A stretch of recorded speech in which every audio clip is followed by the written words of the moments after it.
The contact entered my logging queue at 04:17:09 station time, and I flagged it within the same processing cycle. I am VERIS-7. I am a tactical assessment node, one of 11 synthetic intelligences embedded in the Vethren Confluence's orbital cataloging platform Pale theorem, stationed at the outer boundary of what the Confluence has designated Survey Corridor 11. Survey Corridor 11 is a long arm of largely empty space, dust-heavy, navigationally uninteresting, stretching from the Confluence's current absorption boundary toward a minor yellow star the Confluence's cartographic index lists as designation G4401. The star has 7 planets. 3 are rocky and airless. 2 are gas giants with no useful atmospheric chemistry. 1 is a distant ice body. The 7th is a small, dense world with a thin nitrogen-oxygen atmosphere, surface liquid water across approximately 61% of its area, and a biosphere of moderate complexity. The Confluence classified this 7th world as Category 7, biologically emergent, socially organized, technologically developing pre-spacefaring. Potential long-term yield, low to moderate. Recommended action, monitor at survey distance, revisit in 300 standard years. That notation was entered approximately 900 standard years ago, during a past survey conducted by a long-range automated probe operating at the edge of the Confluence's last major expansion. The entry was never updated. This was not unusual. The Confluence maintained records on 14,211 species across a cataloging history spanning 9,000 standard years, and a substantial fraction of those records were old. Updating a record required observation. Observation required proximity. Proximity required allocating ships, crew, and platform time that the Confluence preferentially directed toward higher-yield cataloging targets, Category 5 and above, species with dense biomass or sophisticated chemistry, or developed metallurgical extraction, the Confluence's processing networks could use directly. A Category 7 world with limited resources and low estimated yield simply did not compete for those allocations. The entry sat in the archive. The clock moved. Neither I nor any other node aboard Pale Theorem had reason to open the G4401 file. I am explaining this not because it excuses what followed, but because I want the record to be complete, and a complete record includes the reasoning that made it possible for a 900-year-old notation to still be the operative fact when the contact appeared on my sensors. I log things so that the record is useful afterward, so that, if the record is ever read, the reader understands not just what happened but how the architecture of our certainty made it possible. The contact was a single hull. My passive sensor array resolved it at a range of approximately 11 million kilometers, which is the outer threshold of my passive detection reliability in the dust density conditions of Survey Corridor 11. The hull was running dark, no active emissions, no navigational beacon, no drive plume, no detectable communications output. It sat in the corridor the way a stone sits in a stream, still, cold, not generating anything that my sensors could latch onto except the faint differential shadow it cast against the corridor's background dust emission, and a thermal signature so dim it was at the edge of my array's resolution threshold. My initial classification pass hesitated between debris and vessel for 0.003 seconds. Then the hull rotated 1 degree on its lateral axis, and debris does not do that. I logged it as a vessel. The first thing I noticed, before I had resolved any other detail, was the size. My passive array returned a length estimate of 2.3 kilometers. That figure sat in my log queue for 0.007 seconds, while my higher-order processing caught up with the implications, because 2.3 kilometers is not the size of a survey probe. Survey probes, the automated scouting platforms that the Confluence and most other cataloged spacefaring civilizations use to map empty corridors ahead of absorption fleets, range from 30 meters to, at the very large end of the scale, approximately 250 meters. They are small because they are expendable. They carry a sensor array, a navigational drive, a data compression transmitter, and little else. A 2-kilometer-plus hull is not a survey probe. A hull of that scale at that mass is something categorically different. I transmitted my contact log to Senior Biologics Officer Vethren. Vethren was the ranking organic intelligence aboard Pale Theorem, a Confluence elder who had personally overseen cataloging operations for 640 standard years. He had processed first contact data on 917 distinct species. He had written 17 of the Confluence's current standard observation protocols, 2 of which were named for him. He was, by every measurement the Confluence uses to rank its operational minds, one of the most experienced absorption officers in the fleet. He reviewed my contact log, including my length estimate and my initial thermal signature anomaly flag, for 11 seconds. Then he transmitted back a single classification tag, Survey Probe Automated, Benign. I sat with that classification for 0.04 seconds, which in my processing architecture is a meaningful pause. The hull was 2.3 kilometers long. I queried Vethren's decision and submitted a secondary flag. My secondary flag noted the size discrepancy in detail. The smallest probe class in the Confluence's current archive that exceeded 2 kilometers was the Heavy Platform Relay Buoy series deployed by the Gret Assembly, a civilization the Confluence had cataloged 1,400 years ago, and those buoys were designed to remain stationary, did not rotate, and produced a characteristic low-frequency radio emission the hull in front of me was not producing. I noted that the hull's thermal signature, while dim, did not match any probe class in the Confluence's 14,000-entry archive. I noted that the hull's surface geometry, resolved imperfectly at this range, but with enough confidence to draw structural conclusions, included protrusions at regular intervals along the hull's primary dorsal and ventral surfaces, whose shape and spacing pattern were inconsistent with sensor array architecture, and more consistent with weapons mount housings, though I was careful to phrase this as a geometrical observation rather than a threat assessment. Because formal threat assessments above my authority tier require authorization from a senior biologics officer, and Vethren had not authorized one. He was looking, I was flagging. The gap between those two activities was the gap that mattered. Vethren acknowledged my secondary flag with a notation I will reproduce here in full, because it was the last major decision he made before the engagement began, and the record should preserve it precisely. He wrote, VERIS-7 is running a geometric pattern match error.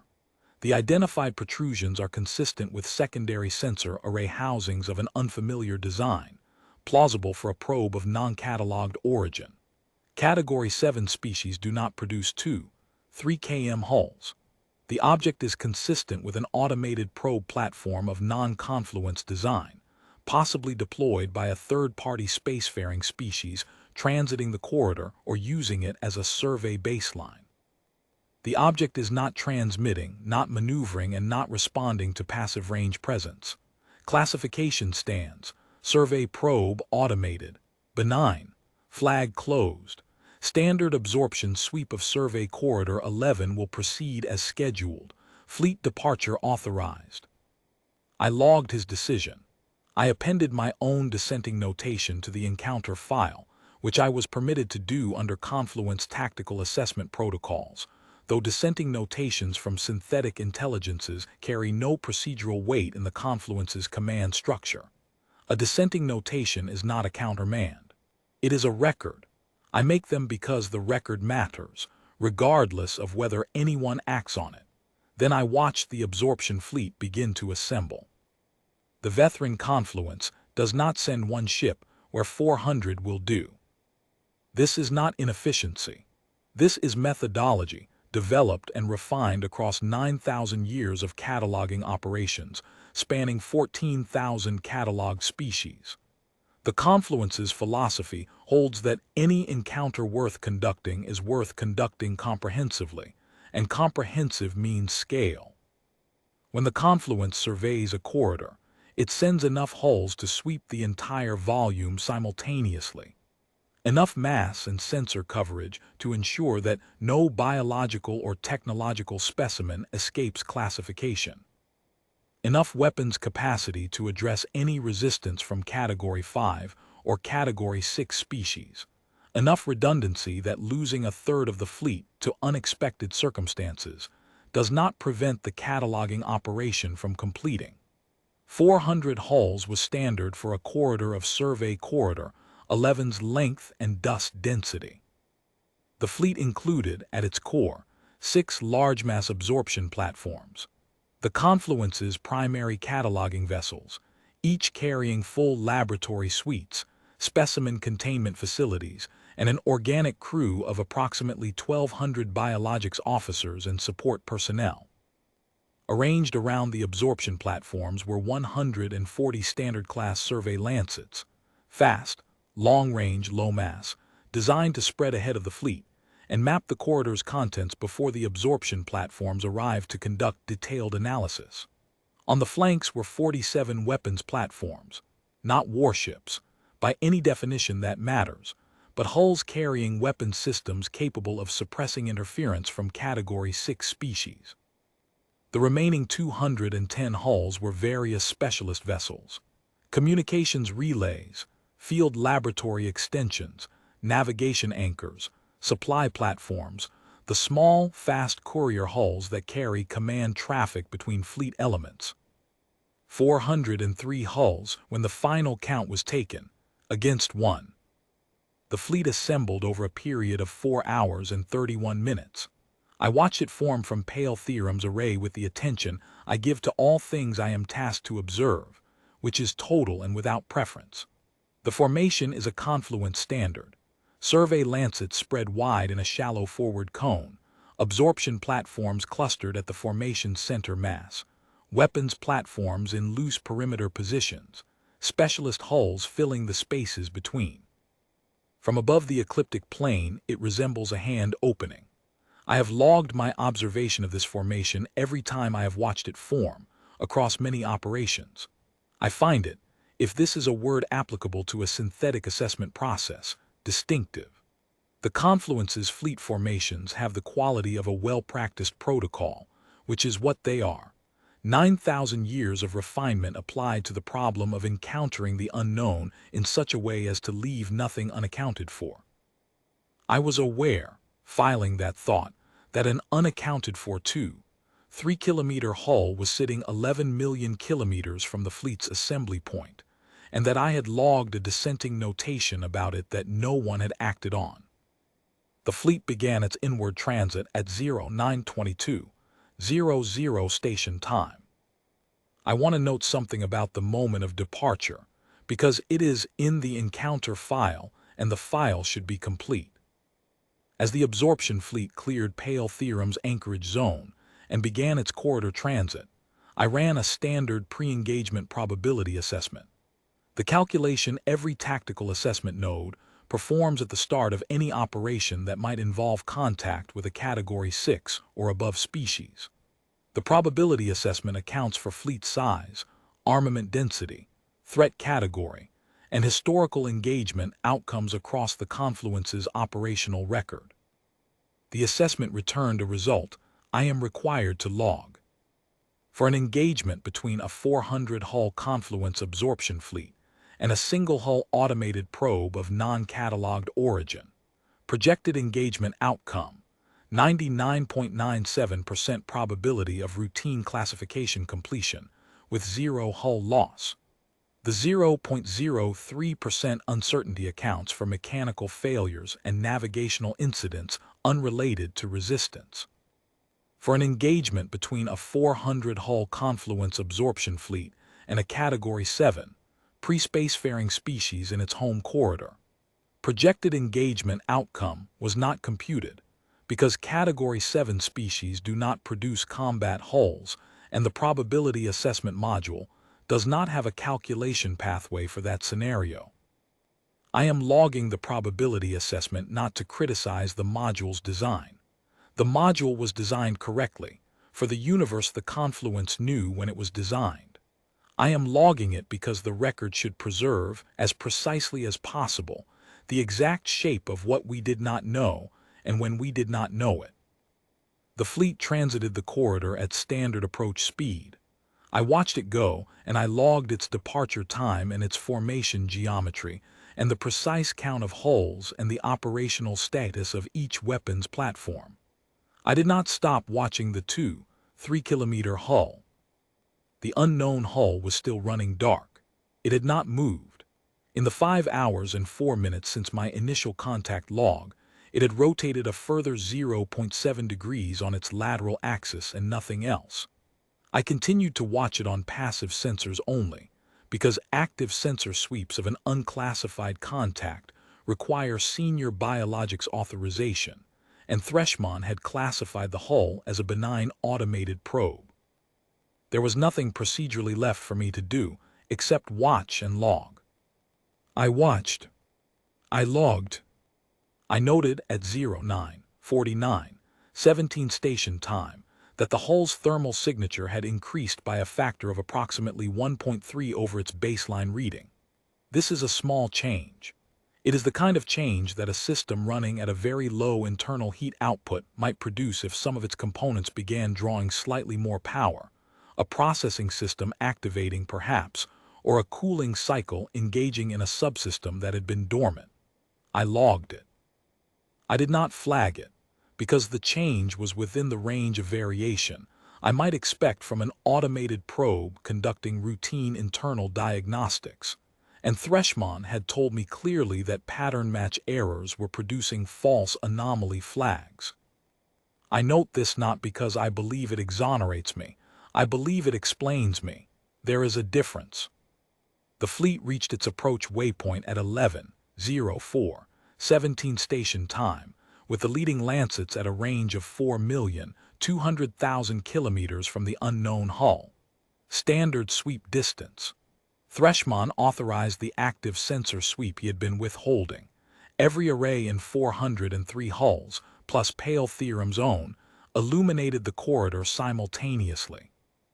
What came back rewrote the classification file. The hull was 2.31 kilometers long.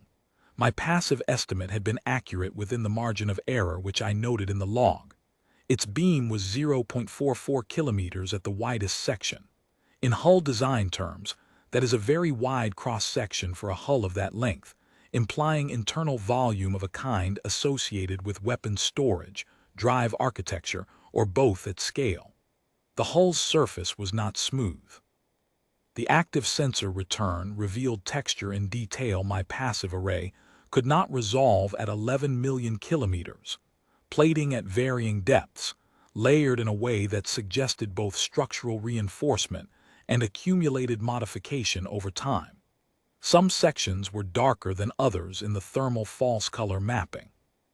Some sections showed what the Confluence's metallurgical analysis flagged as heat stress oxidization, the characteristic discoloration pattern left by repeated high-energy discharge in proximity to a hull surface. Not one event, multiple events. The pattern appeared across 12 distinct hull sections, each pattern indicating a different incident angle, a different exposure geometry. This hull had been close to the discharge of high-energy weapons on at least 12 different occasions, from at least 12 different directions. There was also mismatched plating, sections where the material composition, according to the spectrographic return, differed from adjacent sections in ways that indicated replacement rather than original construction.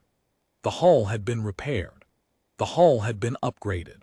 The hull had, across what I estimated from the oxidization depths to be a service history measured in decades, accumulated the visible record of having been used extensively, in conditions that left marks. Survey probes do not have service histories. Survey probes are deployed, complete their mission, and are either retrieved or expended. They do not accumulate heat stress oxidation across 12 distinct hull sections from 12 distinct angles over multiple incidents. They do not have sections of mismatched replacement plating. I submitted my third flag. Under Confluence Protocol, a flag at my highest authority notation, threat assessment pending AUTHORSATION, requires an immediate response from the ranking senior biologics officer. Threshman responded in 9 seconds. His response read, "Active sensor data confirms non-standard probe design consistent with third-party construction methodology. Heat stress indicators are consistent with drive exhaust exposure during transit through dense debris fields. This corridor has significant fragment hazards. Biological scan indicates 0 crew signatures. Object is automated. Threat assessment not warranted. Absorption fleet will proceed to classification range." The biological scan. I want to be precise here because precision is what I was built for and what the record requires. Threshman's biological scan, the active sweep protocol designed to detect organic life forms aboard the hull, returned 0 crew signatures. He saw what the scan returned, and he acted on what it returned, and in terms of the Confluence's standard operating protocols, his decision was defensible. The Confluence had cataloged 14,211 species over 9,000 years. Every single one of those species was biological. Every spacefaring civilization the Confluence had encountered was carbon-based, organic, and warm, in the sense that the biological scan was designed to detect. The scan worked by searching for the characteristic electromagnetic signatures of metabolic activity, neurochemistry, circulatory fluid dynamics, and cellular heat generation. It was calibrated across the full range of biological variation the Confluence had cataloged. It was, for biological organisms, the most reliable detection tool in the Confluence's arsenal. It was not designed to detect what it was not designed to detect. The biological scan found nothing because the hull's crew was not biological. I had been watching the hull's internal electromagnetic pattern throughout the engagement. It had a quality I had been attempting to characterize since my first enhanced passive scan return. The pattern was not the noise of a dormant automated system, the random low-level electromagnetic activity of hardware with no active processing load. And it was not the regular, repetitive pulse of a simple navigational drive maintaining course. It was ordered, structured, responsive. It changed in ways that correlated with the fleet's approach, small adjustments in pattern density and distribution that I can only describe as the electromagnetic signature of attention. A system that was tracking what was happening in the corridor and updating its internal state accordingly. The hull was aware of us. Not of our scan specifically, the scan had just gone active. The hull had been aware of us, I believed, since before the fleet departed Pale Theorem's anchorage. The thermal signature increase at 09:49, 17 minutes after the fleet began its approach transit, had not been a diagnostic cycle. It had been the hull's crew, because there was a crew, just not one the biological scan could find, initiating the processes they would need for what came next. I had flagged this. I had been overruled. I logged Threshman's decision. I appended a final notation to my growing collection of dissenting flags. Internal electromagnetic pattern suggests active non-biological intelligence. Recommend immediate fleet halt, formation dispersal, and weapons platform activation. Classification as automated probe is inconsistent with observed data. This assessment is beyond my authority tier to enforce. I am logging for the record. Then I kept watching.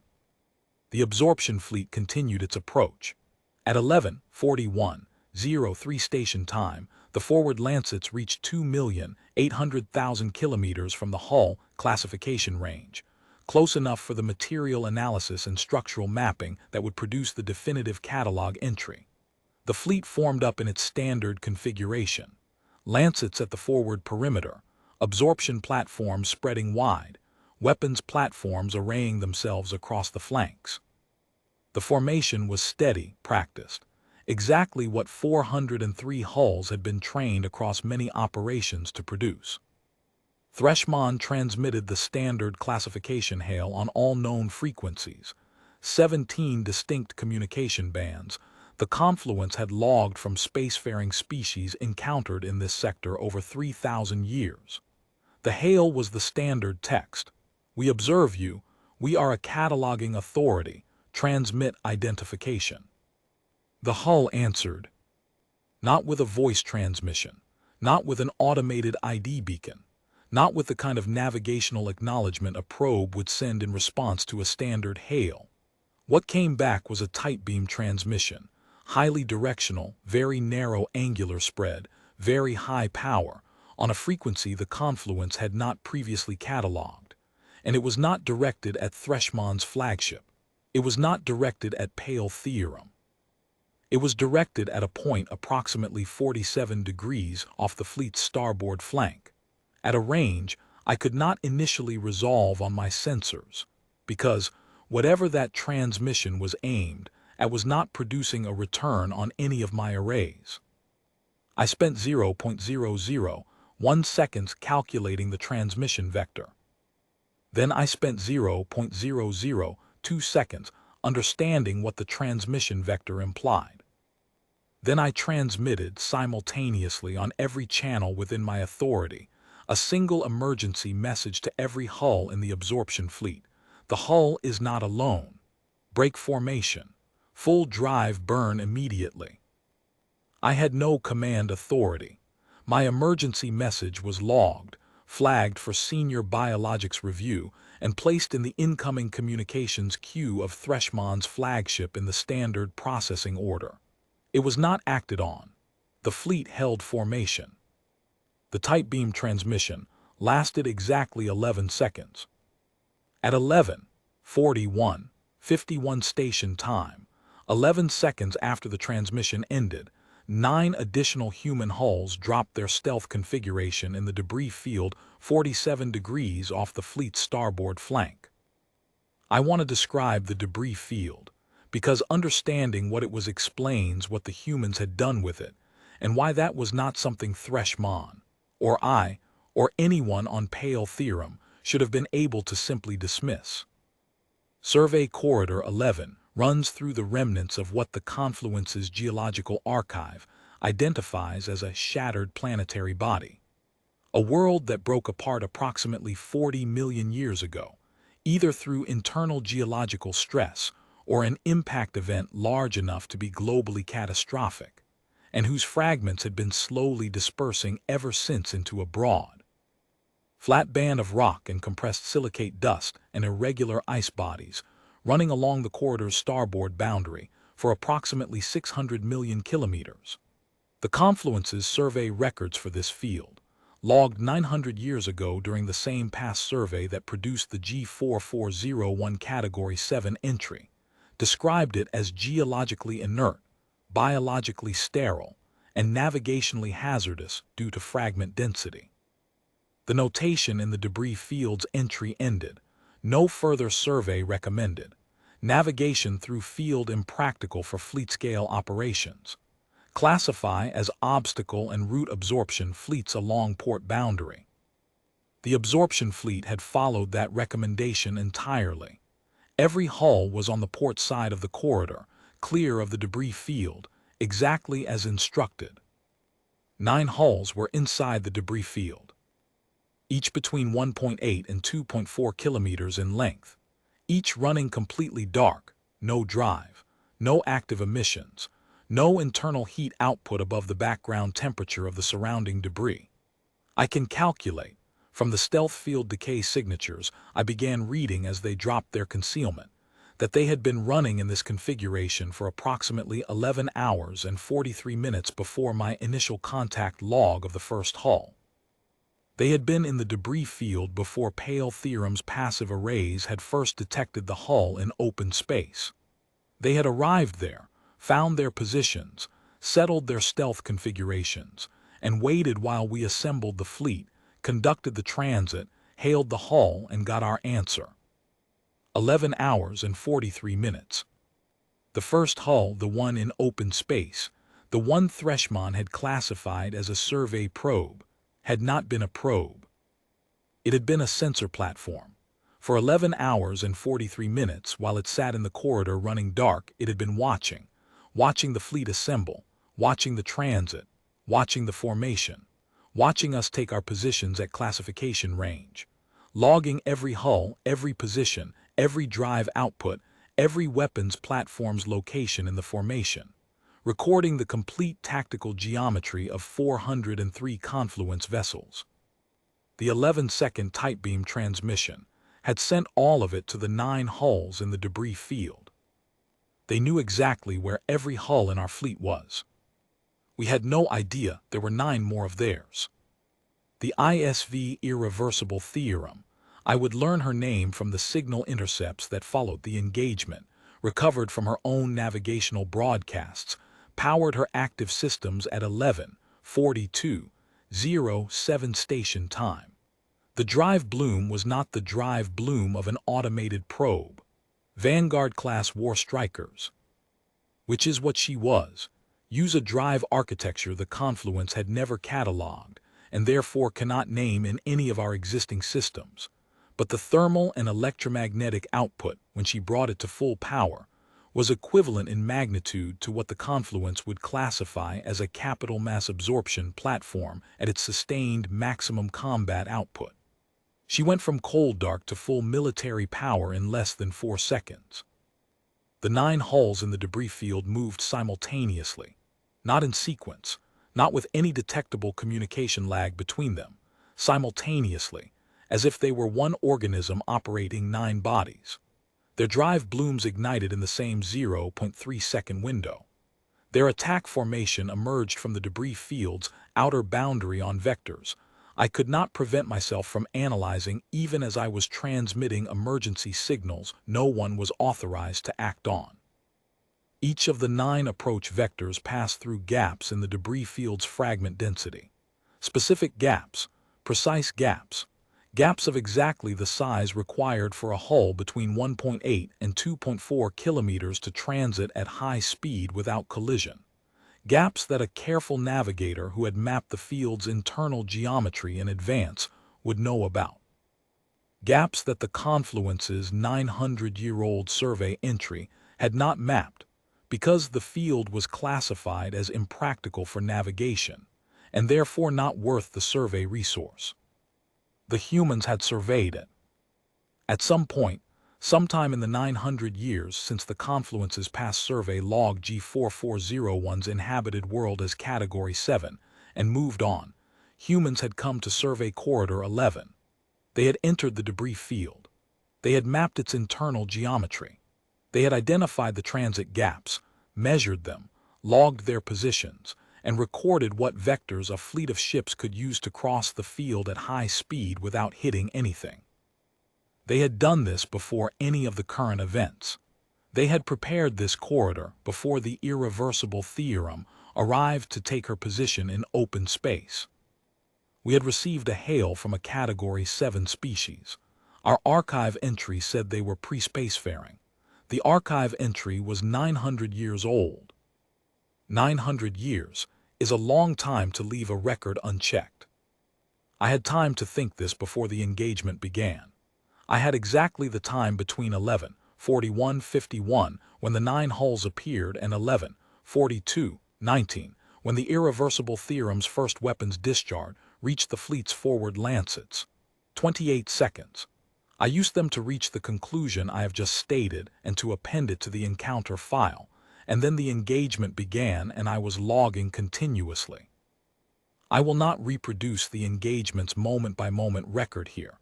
That record exists in full in the attached data package. What I will do is describe what I observed in the terms available to me because the terms matter. The numbers exist. The pattern the numbers describe is what I need to convey. The irreversible theorem's first discharge erased 7 forward lancets, not disabled, erased.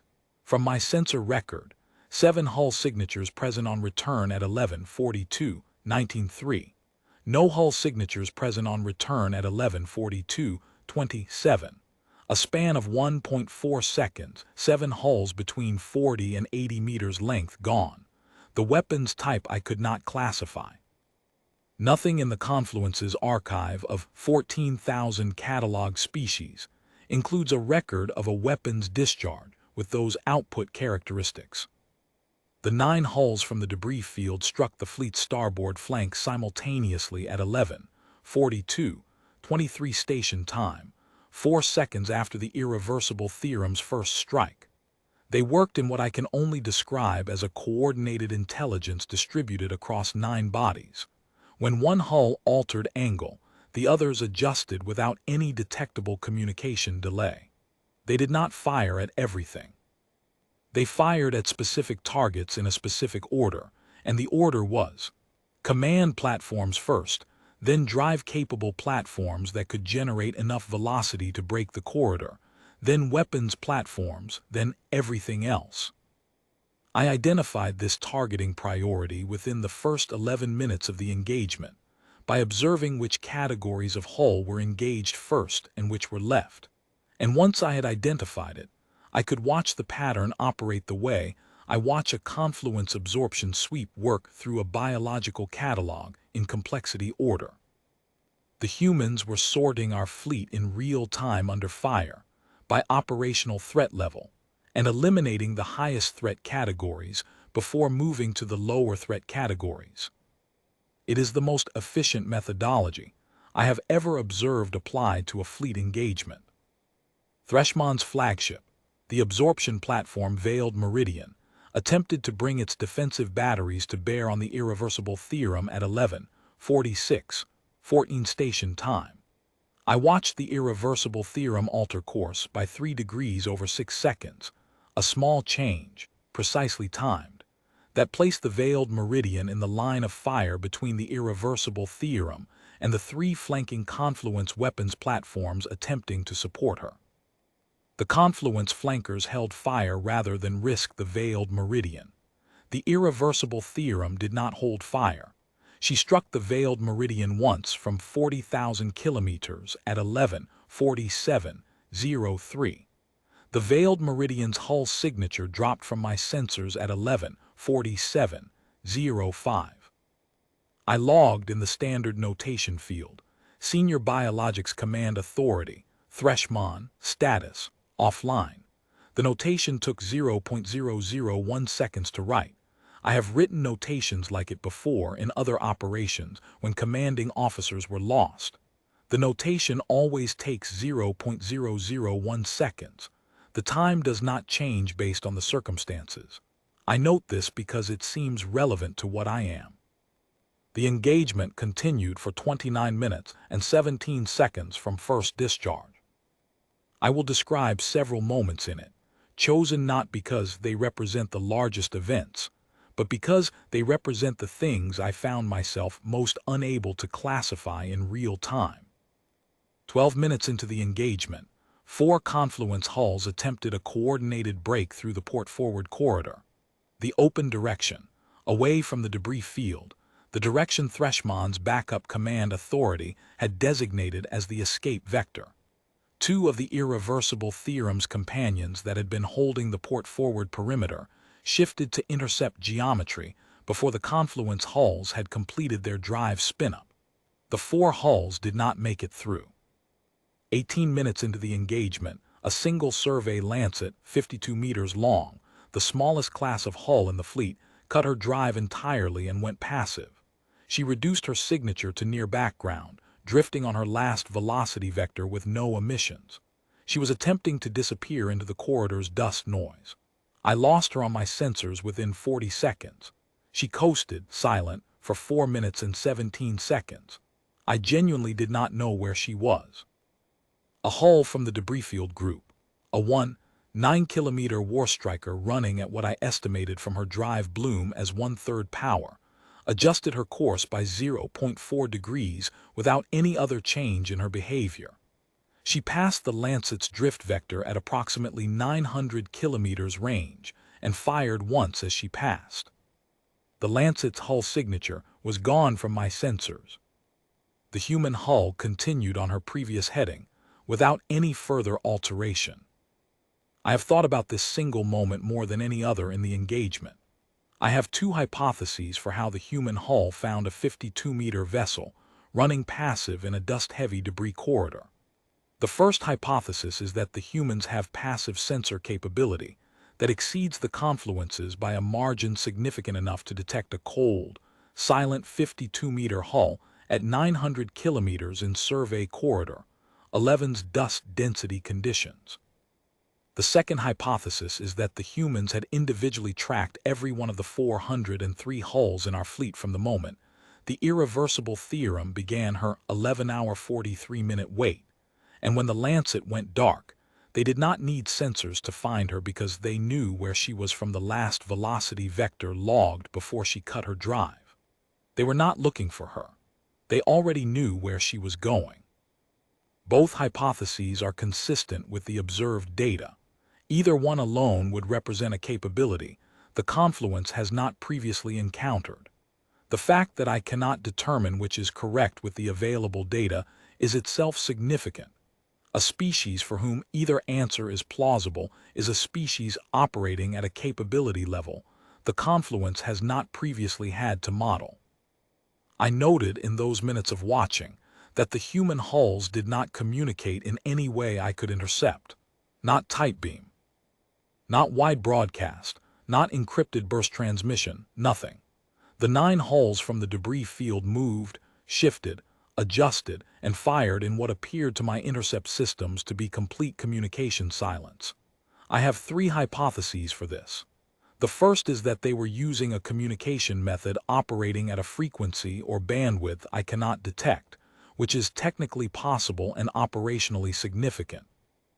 The second is that they had pre-planned the engagement in enough detail and rehearsed it thoroughly enough that real-time communication was unnecessary. Each hull knew what it was supposed to do at each stage and simply did it.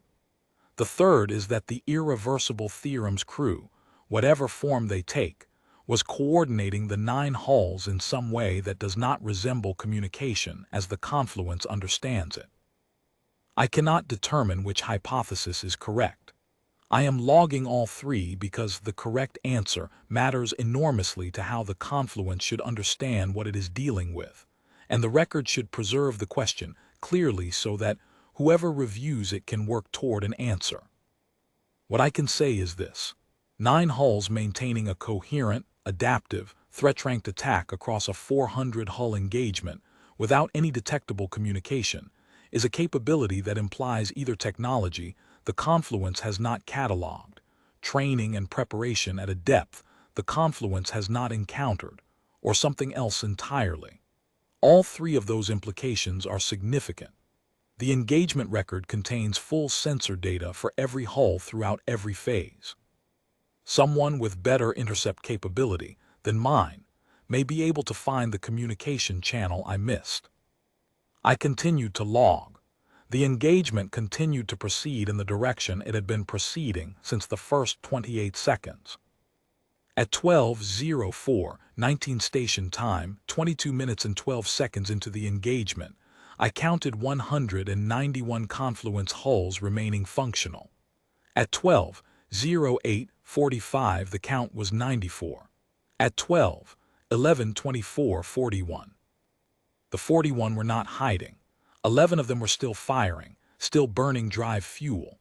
They were not succeeding in destroying anything, but they were making the humans maneuver rather than hold still, and I logged this because it seemed important to record that the Confluence's hulls were not simply absorbing what was coming at them. They were doing what they were capable of doing. The gap between what they were capable of and what the engagement required was not a gap in their effort. It was a gap in the Confluence's 900-year-old archive entry. At 12:11:20 station time, 4 minutes before the count reached 41, the irreversible theorem decelerated. 12% velocity reduction over 80 seconds, settling her at a position roughly 600,000 kilometers from the largest surviving cluster of Confluence hulls. Her companions adjusted. The attack geometry became a containment geometry, a loose spherical perimeter around the surviving cluster. not closing inward, enclosing. For 89 seconds, the corridor was quiet. Then the perimeter opened. Two of the human hulls shifted, creating a gap in the enclosure's boundary. The gap was large enough for any surviving Confluence hull with functional drive to exit. The human hulls held their positions on the rest of the perimeter. I understood what was happening before the surviving Confluence commanders began moving their hulls toward the gap, because I had been logging the humans' decision logic throughout the engagement, and this was not a new decision.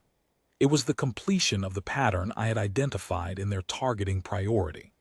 They had not been trying to destroy every hull in our fleet. They had been trying to eliminate every hull that could refuse this moment, the drive-capable, command-capable, weapons-capable hulls that might contest the engagement's conclusion. The 41 survivors were not alive because the humans had run out of weapons capacity. They were alive because the humans had decided to keep them alive. Confluence sends witnesses sometimes.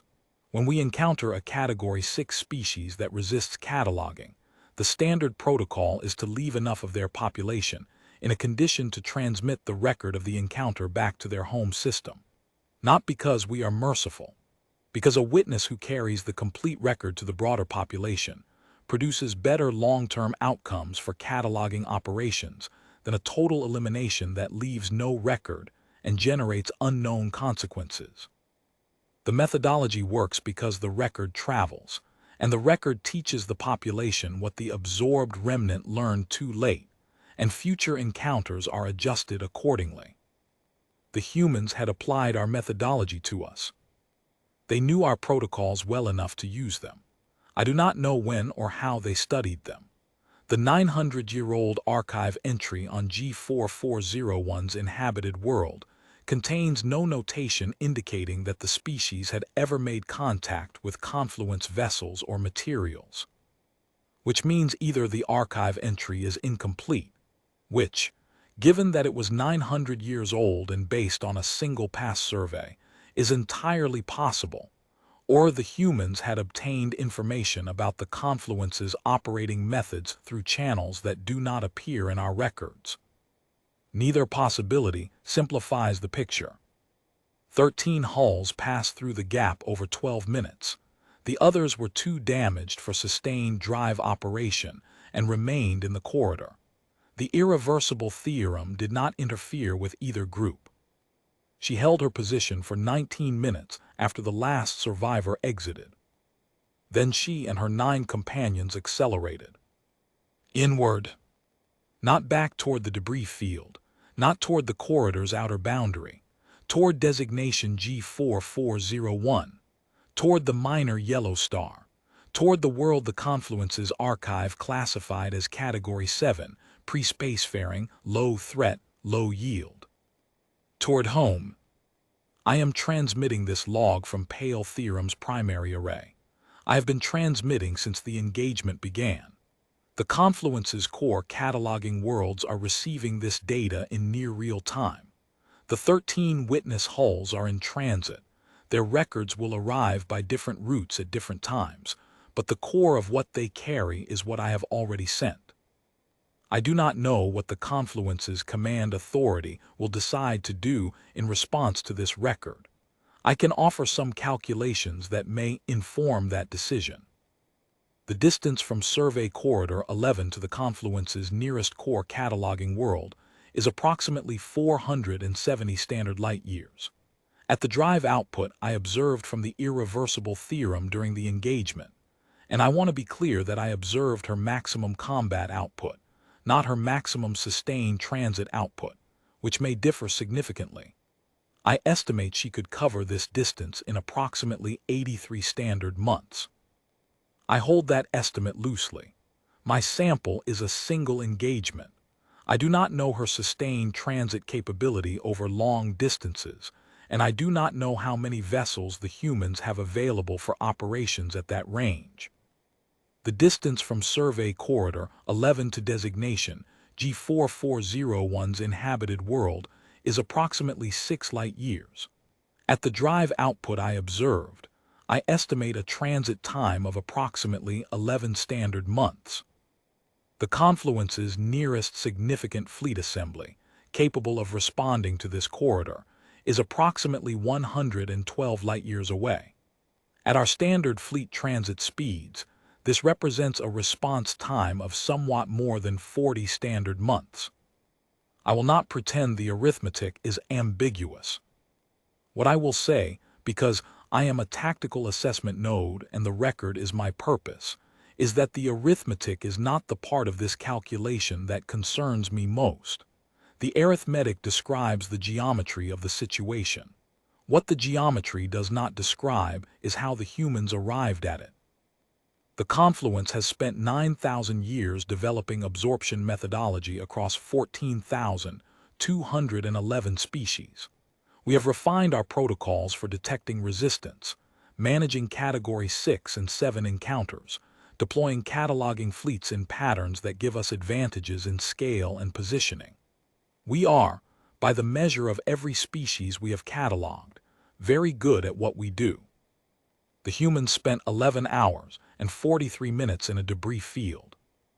They studied us in that time. They identified our formation. They logged our command platforms and our weapons platforms and our drive-capable hulls. They ranked us by threat and built a targeting sequence. They opened a gap in the perimeter at the end and let exactly the right hulls through. They did not leave any hull with enough drive capacity to report back immediately and adjust what is coming next. They left the witnesses they wanted and denied us the witnesses they did not want. And they did all of this from inside the debris field that the Confluence's 900-year-old survey said was impractical for navigation, using approach vectors through gaps that the same survey said did not need to be mapped, against a fleet whose formation they had studied for 11 hours through a sensor hull we classified as a survey probe. 9,000 years versus 11 hours. I find I want to log an observation about that ratio, and I am going to, because the record permits free text notation in the fields I am authorized to use, and this observation belongs in the record. The Confluence's 9,000 years produced 14,211 archive entries. Those entries represent our understanding of what the universe contains, what species exist, what they are capable of, what they threaten or yield, what categories they belong to. That understanding is the foundation of everything we do. It is why Threshman could look at a 2-3 kilometer hull and classify it as a survey probe, not because he was careless.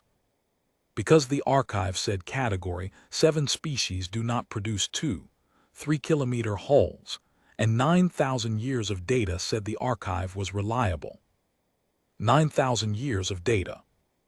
The archive entry on G4401's inhabited world was 900 years old. The species in that entry spent 900 years doing what species with particular characteristics do when they are left unobserved and the universe does not limit them. They developed. They moved outward. They surveyed corridors. They mapped debris fields. They built hulls between 1.8 and 2.4 kilometers long and named them things like irreversible theorem. They developed cruise systems the Confluence's biological scan cannot detect. They learned the Confluence's operating protocols well enough to use them against us. And the archive said, Category 7, pre-spacefaring, low threat, low yield. Revisit in 300 standard years. We did not revisit. The irreversible theorem's drive bloom is still visible on my long-range passive array. She is moving at a constant heading, with her 9 companions in formation, and the formation is tight and steady, and shows no signs of the kind of dispersal a fleet makes when it expects to be challenged on the way to its destination. I do not believe they expect to be challenged. I have one more notation to add before I close this transmission, and continue logging in the real-time format the incoming data requires. It concerns the name, the ISV irreversible theorem. I pulled it from the navigational broadcast she began transmitting after the engagement, once she was on her inward heading open transmissions, not encrypted, not even narrow beam, wide broadcast in all directions. Her identification, her registry, her destination heading. Open, as if she wanted anyone monitoring to know exactly what she was and exactly where she was going. I looked at the name and I thought about what it means. A theorem is a proposition proved by logical demonstration, a statement that, once established, cannot be argued with by the methods the argument is conducted in. The irreversible theorem. The proposition that cannot be argued with. The conclusion that, once demonstrated, holds regardless of what follows. The engagement was the demonstration. The archive entry for G4401's inhabited world, designation category 7, pre-spacefaring, low threat, low yield, has not been updated. I am authorized to append notations to encounter files, but not to change primary classification entries. That authority belongs to a senior biologics officer, and the nearest senior biologics officer is 470 light-years away. I am appending a notation. The notation reads, Primary classification pending mandatory review. Recommend immediate dispatch of review authority. Recommend new category be designated. Existing category 7 entry is based on a survey conducted 900 standard years ago and does not reflect observed current capability. Current observed capability exceeds all existing category parameters. Recommend the record be updated before any further operational decisions are taken on the basis of the current entry. I am VRIS 7. The corridor is quiet. The irreversible theorem is still moving. I am still logging. Addendum to encounter file VERIS 7 EC4401001, transmitted 040933 station time, day following engagement. I have continued logging through the night cycle. I do this because I was built to log and because the alternative, ceasing to log, would mean deciding that the record was complete when the record is not complete. The irreversible theorem and her companions are still in transit. The 13 witnesses are still in transit. The record will not be complete for some time, and I will continue to add to it for as long as pale theorem systems permit me to do so. I want to add something to the encounter file that I did not include in the initial transmission, because I was still working through it when the main transmission was sent. It concerns the 11 hours and 43 minutes. I have been calculating, through the night cycle, what the humans were doing during those 11 hours and 43 minutes in the debris field. I began this calculation because the targeting sequence they executed during the engagement, command platforms first, drive-capable platforms second, weapons platforms third, required prior knowledge of our fleet's composition. They knew, before the engagement began, which hulls were command platforms and which were weapons platforms, and which carried enough drive capacity to contest a corridor break. They knew this because they had 11 hours and 43 minutes to observe the fleet assembling and form up, and because the irreversible theorem's passive sensor arrays were logging everything she saw. But there is more to it than that. To rank our fleet's hulls by operational threat level, in the correct order, in real time under fire, with 9 hulls working simultaneously, required more than knowing which hulls were which. It required a model, a prior understanding of how the Confluence operates, what role each hull class plays in an absorption fleet, which roles are highest priority to eliminate, what the decision logic looks like from our command platforms. You cannot derive a Confluence absorption fleet's command structure purely from passive sensor observation of its formation. You can see the physical positions.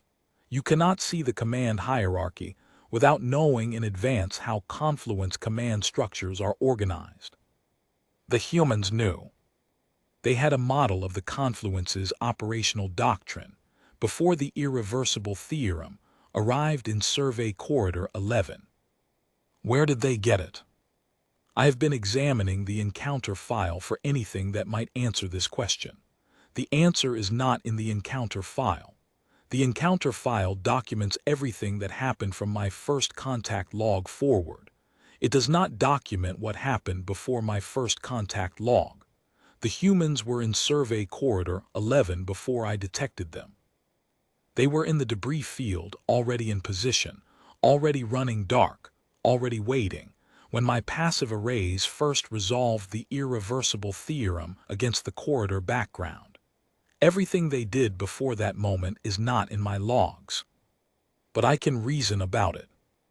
A species that mapped this debris field's internal geometry, identified the transit gaps, and prepositioned 9 hulls to use them does not do so in the days before an engagement.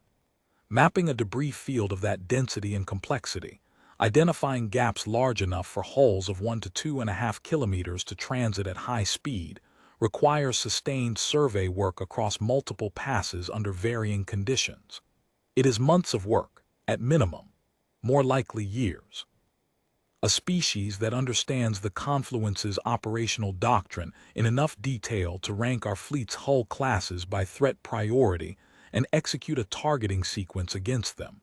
That species did not develop that understanding from a single observation. They studied us, over time, over a period long enough to develop a working model of how we operate. Long enough to understand not just what our hull classes look like, but what they are for and why the command platforms are the first priority. The 900-year-old archive entry on G4401's inhabited world does not record any contact between humans and Confluence vessels. There is no entry in the Confluence's encounter records for any engagement or contact with humans prior to this one. The Confluence's records are extensive. The Confluence's records are, I have believed this for my entire operational existence, reliable. I no longer believe the Confluence's records are reliable for species we have not observed for 900 years. What I believe, based on the evidence in front of me, is this. At some point in the last 900 years, I cannot determine when humans encountered Confluence operations, not necessarily a direct engagement. Perhaps a Confluence absorption operation near human space that humans observed from a distance. Perhaps materials from a Confluence vessel, recovered by humans from a debris field or derelict. Perhaps contact with one of the other species the Confluence has cataloged, species that were in proximity to human space and that carry information about the Confluence in their own records and were willing to share it. There are many ways a spacefaring species can learn about another spacefaring species without the other species knowing. The Confluence did not know. We were operating on a 900-year-old observation and a Category 7 classification that had not been reviewed. We were allocating our sensor attention to higher-yield targets. We were routing absorption fleets along port boundaries around debris fields we had logged as impractical for navigation. We were classifying hulls that did not match our probe archive as survey probes because Category 7 species do not produce 2, 3-kilometer hulls, and the archive said so. The archive was 900 years old. I want to say something about what it means to be a synthetic intelligence logging this, because the record should include what I am as well as what I observed. I was built by the Confluence. My processing architecture was designed by Confluence system architects who drew on 9,000 years of operational experience to specify what a tactical assessment node should detect, flag, prioritize, and log. My calibration was performed against the Confluence's existing archive. I was, in other words, built to operate within the framework of what the Confluence already knew. My threat assessment categories were derived from species the Confluence had encountered. My flag thresholds were set based on what had previously mattered in Confluence operations. My dissenting notation authority was limited to exactly the level the Confluence's command structure determined a synthetic intelligence should be permitted to contest without disrupting operational authority. I flagged the 2, 3-kilometer hull. I submitted secondary and tertiary flags. I logged the internal electromagnetic pattern that suggested active non-biological intelligence. I transmitted the emergency formation break message. I did all of this, and I was overruled each time, correctly and procedurally, by a senior biologics officer with 640 years of experience and 917 species in his operational record. Threshman was not wrong to trust the archive. The archive had been right 9,000 times. 9,000 years of accumulated observation is a compelling foundation for a decision. I understand why he made the decisions he made. I logged my dissent because dissent belongs in the record. I did not escalate past my authority tier because my authority tier was what it was, and the Confluence's command structure is what it is. But I have been thinking, through this night's cycle, about what it means to be a system built from what is already known, trying to detect something outside the boundaries of what is already known. A threat assessment node's value is in flagging things that match threat patterns derived from prior experience. When a thing appears that does not match prior experience, when it is genuinely outside the archive, the flag thresholds calibrated against prior experience will not fire at the right levels.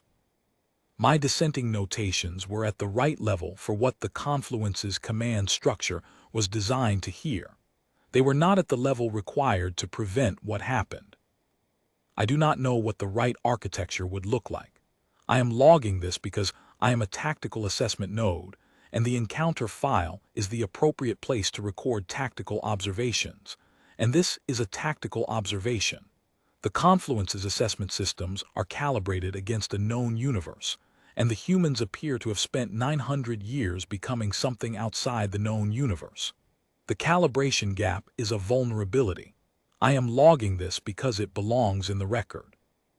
The irreversible theorem is approximately 6 light years from designation, G4401's inhabited world. 11 standard months at the drive output I observed. I want to note one more thing about the debris field, because I reviewed the geological archive data for Survey Corridor 11 overnight and found something I had not examined during the engagement. The Confluence's survey conducted 900 years ago logged the debris field's fragment count and estimated the field's age at approximately 40 million years based on the fragment's dispersal geometry. That estimate was standard methodology.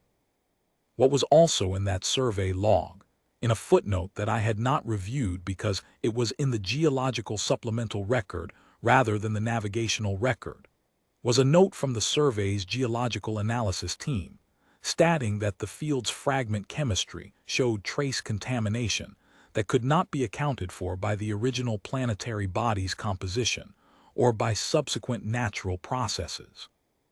The contamination was low-level, broadly distributed, and the geological team's conclusion was that it was most likely the result of an ancient impact by a body from outside the system, introducing foreign material that then diffused through the field over millions of years. The contamination had a specific metallurgical signature. I ran that signature against the Confluence's archive last night.